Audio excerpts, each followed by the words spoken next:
안녕하세요. 오늘은 2월 10일 수요일 아침입니다. 하나님 말씀으로 오늘 하루도 시작하겠습니다. 오늘 말씀은 누가복음 12장 49절에서 59절까지 말씀입니다. 제가 읽겠습니다.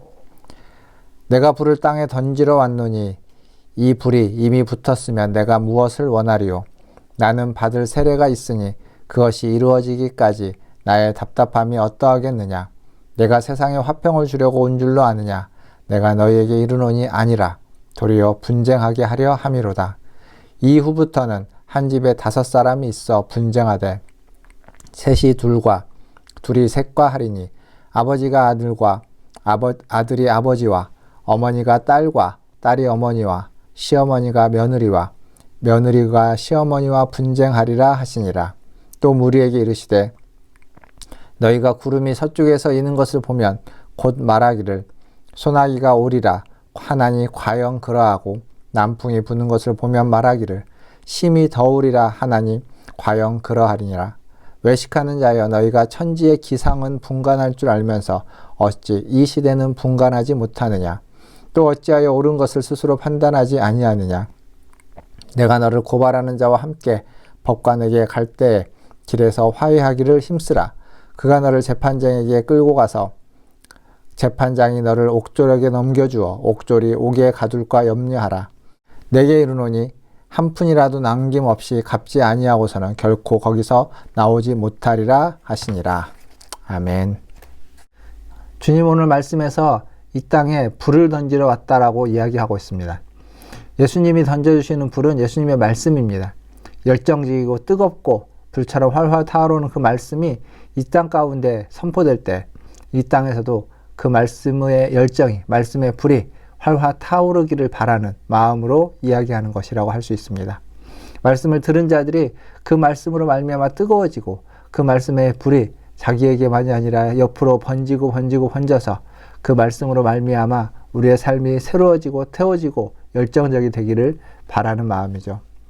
지금 예수님이 던지신 그 말씀, 그 불이 우리의 삶에서 어떻게 타오르고 있는지, 어떻게 우리를 뜨겁게 하고 있는지 우리는 한번 다시 돌아봐야만 할 것입니다. 그리고 주님은 또 이 세상에 화평을 주러 온 것이 아니라 분쟁을 주러 왔다라고 이야기하고 있습니다. 이 세상은 그들만의 가치관이 있습니다. 순응하는 원리가 있습니다. 그것에 순응하지 않을 때에는 갈등이 일어나게 되는 거죠. 화평은 세상의 가치관에 반대하는, 저항하는 것이 되는 겁니다. 세상의 가치는 자신들에게 굴복하기를 요구합니다. 그러나 화평은 굴복하지 않고 저항하게 되고 반대하게 되는 하나의 길에 서 있게 되는 거죠. 그래서 화평을 추구하다 보면 갈등이 일어나게 될 수밖에 없습니다.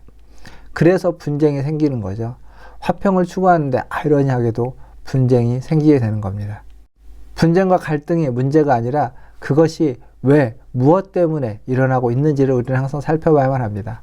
나는 무엇을 위해서 하고 있는지, 화해를 위해서, 화평을 위해서, 평화를 위해서 그러하고 있는지 아닌지를 우리는 돌아볼 수 있어야만 하는 겁니다. 그리고 주님은 말씀하십니다. 시대를 분별하라 라고 이야기하는 거죠. 우리가 우리의 삶을 위해서, 우리의 삶의 평안함과 안전을 위해서는 날씨도 분별합니다. 그리고 시대를 잘 분별해서 우리의 필요에 따라서 그것을 대처합니다. 그런데 진정한 영적인 어떤 문제에 있어서 이 시대가 망하느냐 흥하느냐의 문제에 있어서 우리는 분별하지 못하고 있는 모습이 있습니다. 안락한 노후를 예측하면은 분별하지만 자녀들의 미래를 위해서는 아주 분별하면서 잘 파악하고 분별하지만 그러나 정작 우리의 영혼의 문제, 세상에 흥하고 망하고 하는 문제에 있어서는 그러지 못하고 있다는 거죠. 우리의 궁극적인 운명에 대해서, 우리의 앞길에 대해서, 진정한 앞길에 대해서는 우리가 무감각한 자가 아닌지 다시 한번 돌아볼 수 있어야 될 것입니다. 마지막으로 오늘 말씀에서 이야기하는 건 우리가 지금 재판정에게 나가고 있는데 재판장 앞에 서기 전에 하나님과 화해해야 된다는 거죠. 화해하기를 원하시는, 손을 내미시는 그 하나님께 그 손을 붙잡고 화해하고 그 심판자이신 그분 앞에 서서는 안 된다는 겁니다. 그 전에 미리 화해를 해야 되는 거죠. 사랑하는 성도 여러분, 이 시대의 마지막 우리가 살아가는 시대에 주님이 우리에게 요구하시는 것은 분명합니다. 하나님과 화해하면서 주님의 말씀을 받아서 그 말씀을 따라 불처럼 열정적으로 살아가시는 저와 여러분 다 되시기를 주님의 이름으로 축원드립니다. 기도하겠습니다.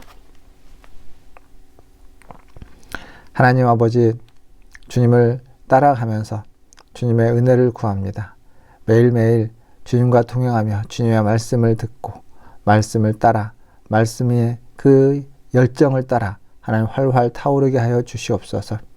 아름답게 살아가게 하시되 하나님 말씀에 그 순종하며 살아갈 수 있는 우리 모든 성도들 되게 하여 주시옵소서. 아버지 하나님, 이제 내일부터 설 명절이 시작됩니다. 주님께서 함께하여 주시고 하나님 모든 명절 기간 동안 주님의 자비와 긍휼을 하나님 우리 모든 성도들과 그의 가족, 친치, 아버지 하나님 일가에게 허락하여 주시옵소서. 그래서 주님의 은혜가 있는 그리고 그 돌보심이 있는 일가 친척이 되게 하여 주시고 하나님 모이든 혹 모이지 못하든 어떠한 상황에서든 주님의 은혜 아래 거하게 하여 주시옵소서. 하나님 우리 성도들 모두를 축복합니다. 하나님 설 연휴 기간 동안 안전하게 지켜주시고 코로나로부터 또 일상의 문제들로부터 할아버지 하나님 무슨 고난들로부터 이든 하나님께서 보호하여 주시기를 간절히 소원합니다. 지켜주시기를 원하며 우리 구주 예수님의 이름으로 감사하며 기도하옵나이다. 아멘. 예, 사랑합니다. 축복합니다. 또 내일 아침 또 찾아뵙도록 하겠습니다. 샬롬.